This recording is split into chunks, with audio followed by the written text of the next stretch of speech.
Pozdravljeni v 6. epizodi podcasta MCC vam pove. Tokrat sem na Katjinem stolčku Samanta, kar pa je še pomembnejše, danes je z nami Živa Leskovšek, ki se nam bo najprej predstavila, potem pa nas bo popeljala v sprostitvene vode, oziroma nas malo sprostila. In sicer, Živa, pozdravljena. Zdravo, Samanta. Zdaj, moje prvo vprašanje je, kaj pravzaprav sploh počneš, pa kako se je začelo vse skupaj, no? Se predvsem ukvarjam z jogo in pa zvočnimi kopelmi. To ne pomeni, da se kopamo v banji, kot se jih dosti zamisli, ampak gre v bistvu za kopel zvoka, torej da se kopamo v zvoku, kopamo se v vibracijah in frekvencah. Tako da zato se reče zvočna kopel, zvočna sprostitev. Vse to se je pa začelo, v bistvu že ko sem bila mala, sem začela z mami hoditi na jogo, mi je bilo ful zanimivo. Potem je pa nekako brat začel spodbujati, malo da sem začela drugačne knjige brati, malo o spiritualnostih, energijah, mi je malo on tako, Živa, daj tole preberi, pa je bilo ok. In pa mi je nekako vedno bolj ta spiritualni del postal všeč. In potem sem šla pa v bistvu na faks glasbene pedagogike, kjer sem v bistvu videla že v možnih potencialnih službih, ko je pisal v tistih brošurah, zdravljenje z glasbo. In je bilo, wow, kaj pa je to, ne? In se prav spomnim, da me je tisti najbolj nekod prevzel tisti del, ampak 2 leti ni bilo nič znanega o tem, jaz sem bila skozi, kdaj bo zdaj to. In je bilo pa v bistvu kar ena profesorica, dela to kot hobi, te zvočne kopeli, in je rekla, lejte, kdor želi, vam bom jaz predstavila, bom imela en dan malo predstavitve, pa lahko prijete pa pogledate.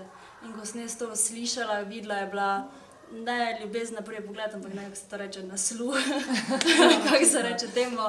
Ja, in sem nekako tako je bila hooked, ali kako bi rekla, no, ko sem to slišala. In tako sem pa nekako začela malo raziskovati. Potem so se pa kar začele splete okoliščin se pojavljati, ker taki ljudje so začeli prihajati v moje življenje.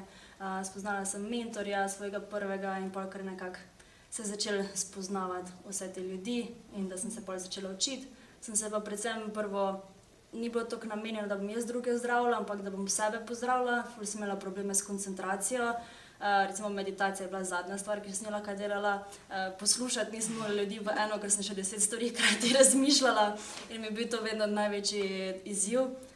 In za zvokom sem pa v bistvu prišla tega, ko sem si prvo posodo kupila, da ko sem si jo igrala, sem ugotovila, da mi je šla vsa koncentracija samo v zvok. Torej vse se mi je drugo ugasnilo in sem lahko začela in meditirati na nek način in s tem sem nekako trenirala svojo koncentracijo in fokus, kar mi je in na faksu in vse nas pa pomagala. Tako da to je bila moja prva stvar in istočnica, zakaj sem začela z zvokom. Torej bi rekla v bistvu, da je to neka vrsta meditacija, ne? Ja, je. V bistvu, tudi ko jaz igram ali skupinsko ali individualno, v bistvu vsi padejo v neko potovanje, bi rekla, ali pa sprostitev, ker se lahko in čustva začnejo odpirati, kakšna stara ali pa kakšni vzorci se lahko začnejo odpirati, ljudje tudi jočejo, se smejijo, kričijo, ogromno se dogaja lahko na zvočnih kopeli, eni zaspijo, to pač pomeni, da so ful utrujeni in da je bilo že zadnji čas, da se malčke naspijo. Dosti se pa lahko tudi fizične stvari začnejo popravljati. V Nemčiji pa Švici imajo že na primer namesto fizioterapije uporabljajo zvočno zdravljenje. Zaradi tega, ker gre v bistvu za, kako bi rekla, začne se celo telo se začne vibrirati. Naše telo je 78% nareto iz tekočine.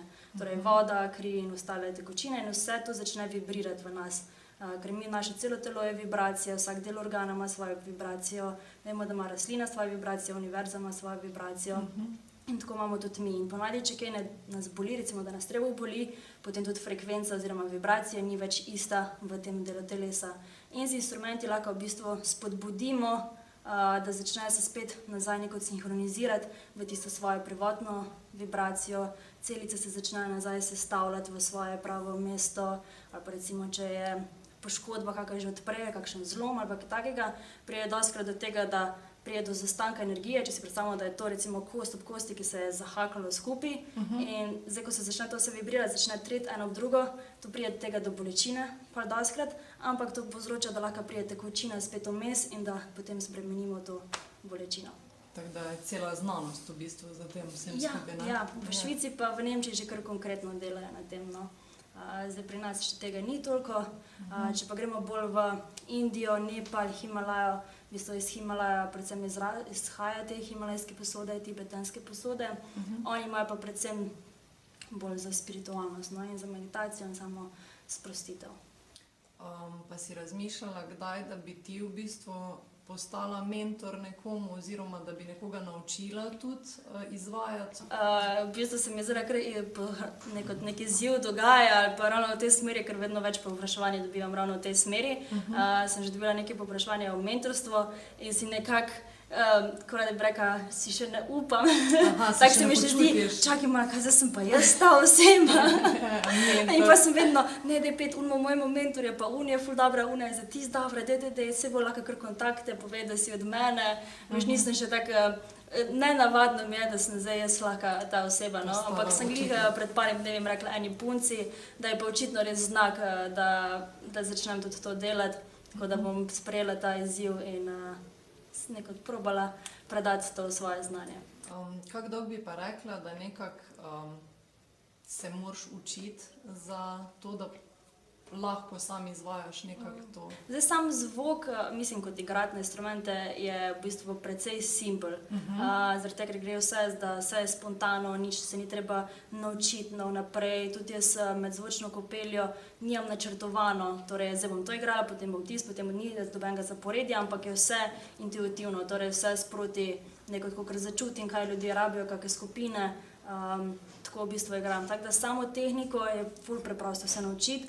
Bolj je pa problem ali pa izziv to, da priješ nek v stik sam s sabo in pa da priješ ugotoviš, kaj je tisti tvoj čut, da lahko druge ljudi začutiš in ugotoviš, kako bi igral za njih. Tako da to je mogoče bolj izziv ponavadi. No, tudi s tem sem se sama dlje časa soočala, da nekako nisem zaznavala energiji drugih, ampak sem se prepuščala, kako bi rekla, višjim silam na nek način, da so one v bistvu čez mene igrali, ker sama nisem tega čez znala, ampak skozi recimo meditacijo in take stvari lahko dosta prideš do tega. Ja. Pa bi rekla, si imela dosta recimo različnih skupin, mislim, to kričanje, pa to se moram ustaviti, ne? Se ti je kdaj zgodilo kaj takega za jug, bi rekla, ok, ne, da komu kakšna solzica tako vrtače, ne, ampak da bi pa nekdo kričal, to si sploh ne more. Zdaj tako bom rekla, pri meni na skupinski še kričal ni, ampak jaz osebno, ko sem bila pa na individualni, sem pa kričala.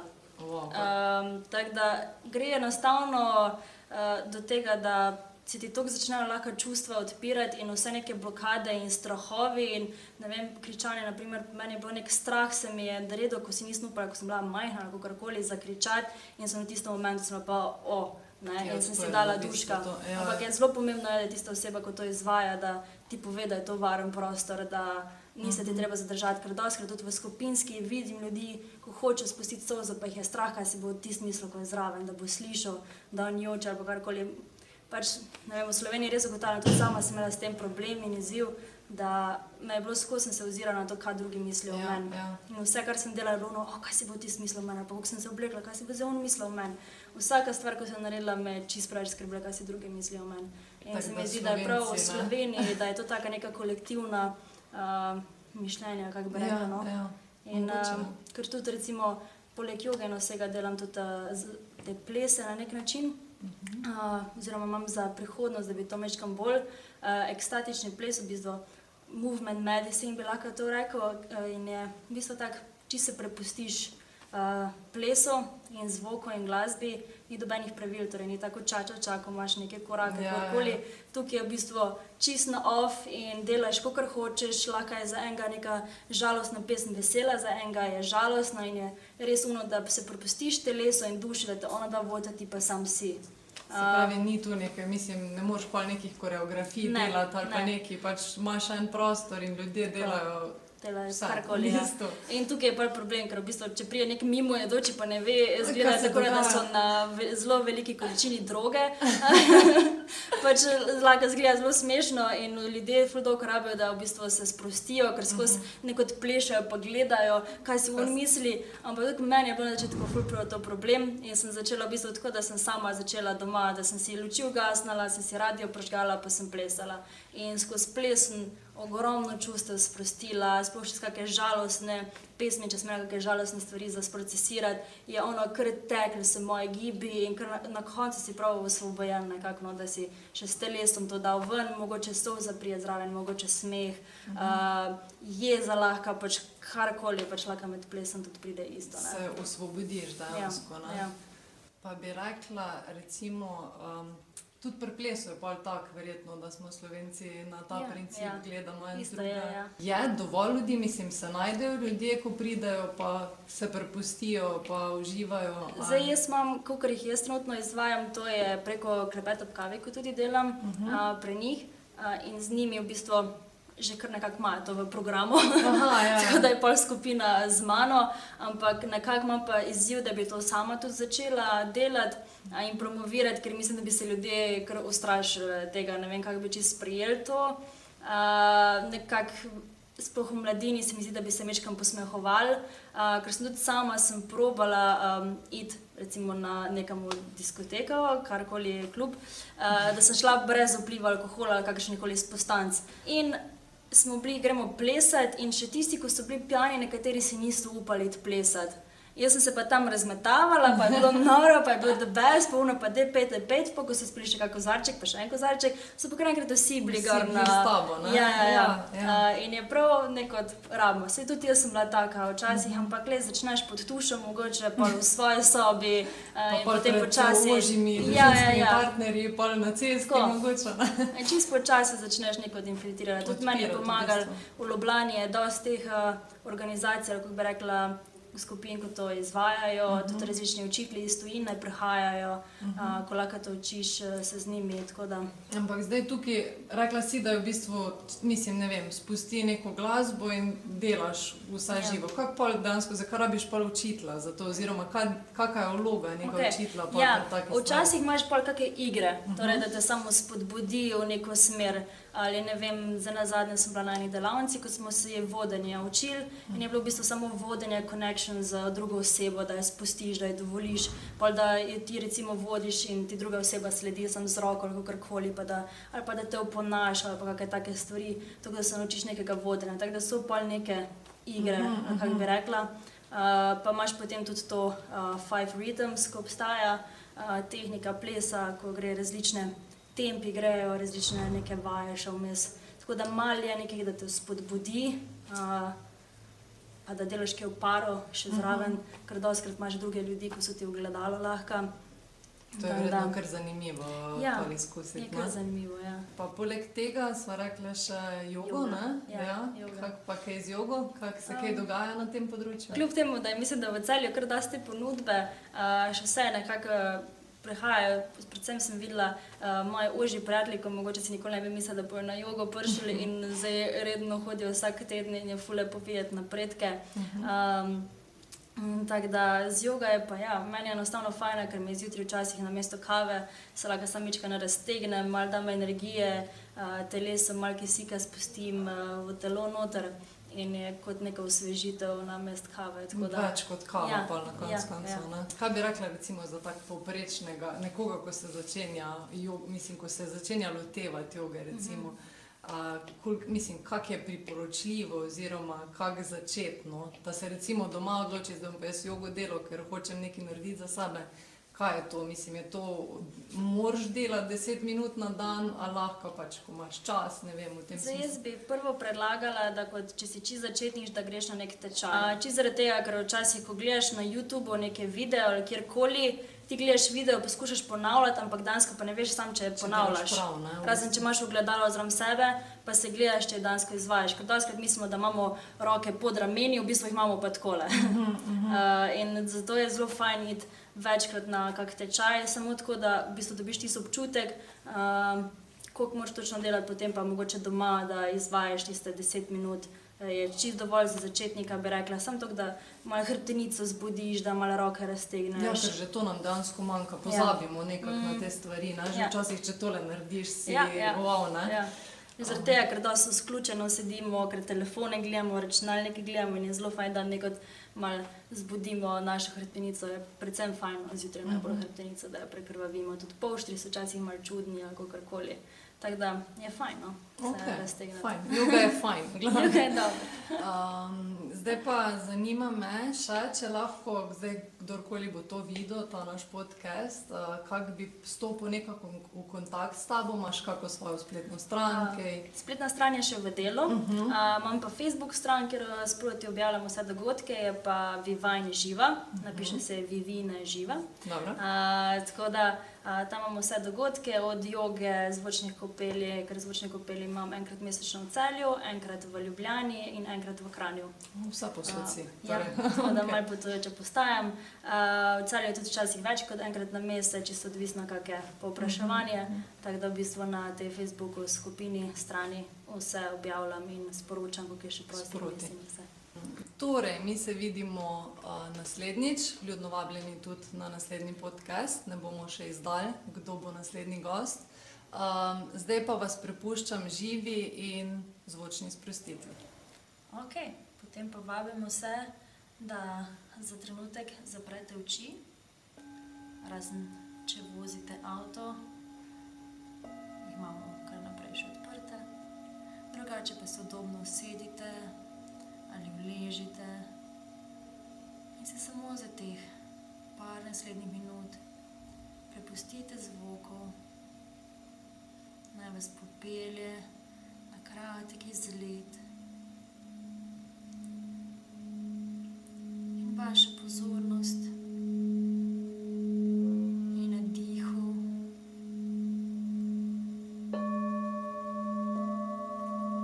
in na zvoku.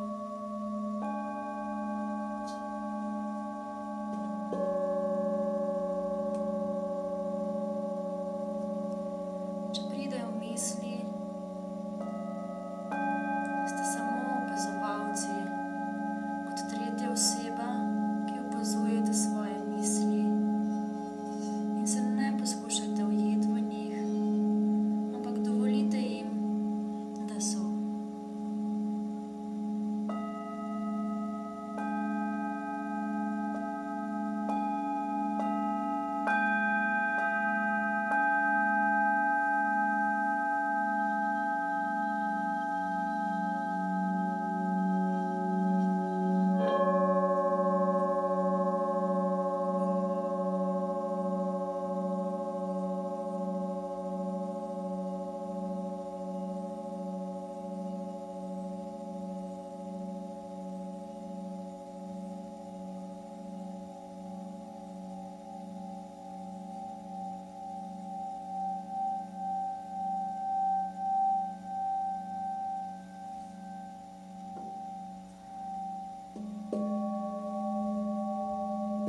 potem si dajte nasmešek na obraz, ker si govorimo lepe stvari, za katere smo hvaležni, smo veseli, da so se zgodile.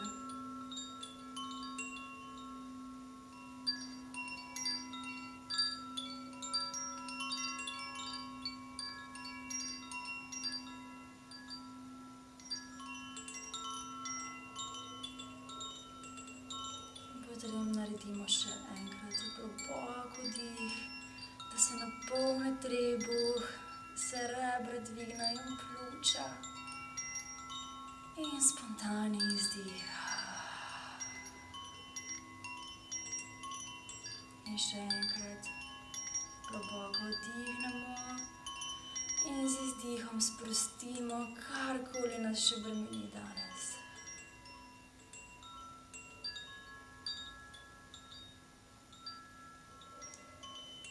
Počasi, čisto nežno do sebe